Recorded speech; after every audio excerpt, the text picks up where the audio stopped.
Hey, what is up, everybody? This is Stevie Breach coming to you here.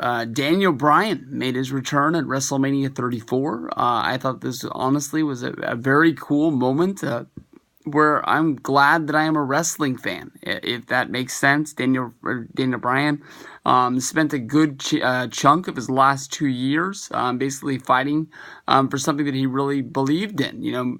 Most people, I think, when they're told by their boss or their boss's people that they're no longer able to perform, that they would just hang their head and just look for what is next in his life. But Daniel Bryan is somebody that honestly dug down deep, believed in a cause, and not only just fought against the fights, but actually, looked into and researched and did things on his own to push the envelope for WWE to find a way for him to be cleared to come back to wrestle.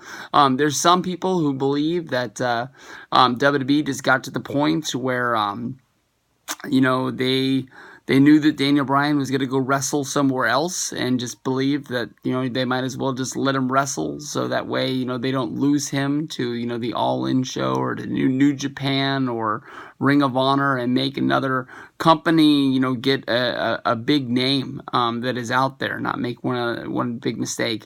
I really believe that Daniel Bryan pushed these guys to the point where they had to look at the research, they had to look at the doctor's charts, and really did believe that Daniel Bryan, he did suffer concussions in the back in the past part of his career, but I believe that they really think that he is healthy and they're not really risking his life to go out there and do this. He was tagging with Shane McMahon going up against Owens and Zayn. This was a good match. It was fun. I think I was riding the high of seeing Bryan out there for the first time wrestle a match since WrestleMania 31.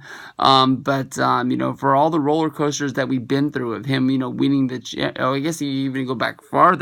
You go back and see him actually debut in WWE, see him actually win the championship by cashing it in, riding the high of not thinking that he was going to keep the belt that long, losing the belt at WrestleMania in seconds.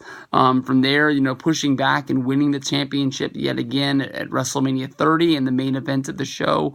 For them, him basically to be injured and taken out for an entire year, for him to come back and win the Intercontinental Championship at WrestleMania 31, and then for his career to be sidelined yet once again, for him to retire right before WrestleMania 32, and then for him to come back at WrestleMania 34.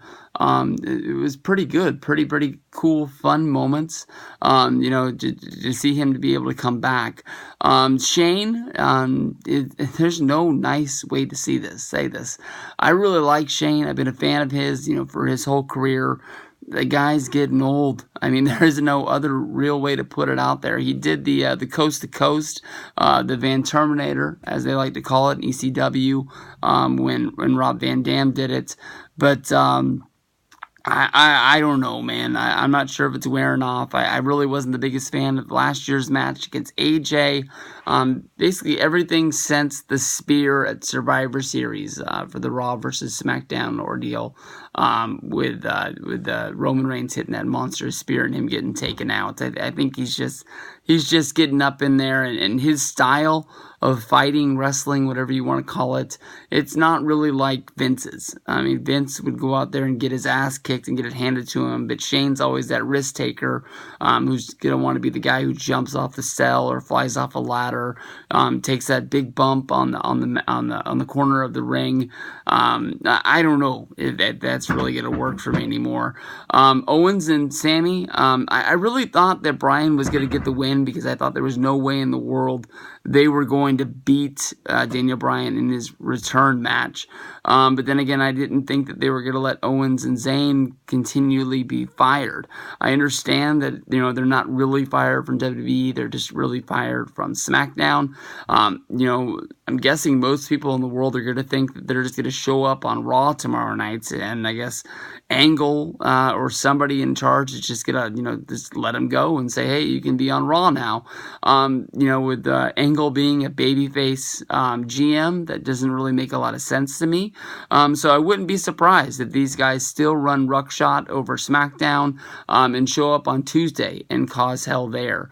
But then again, they could say they're going to do a Raw shakeup, and then the week after that, maybe they just show up on Raw. So it's up to them for what they do from here.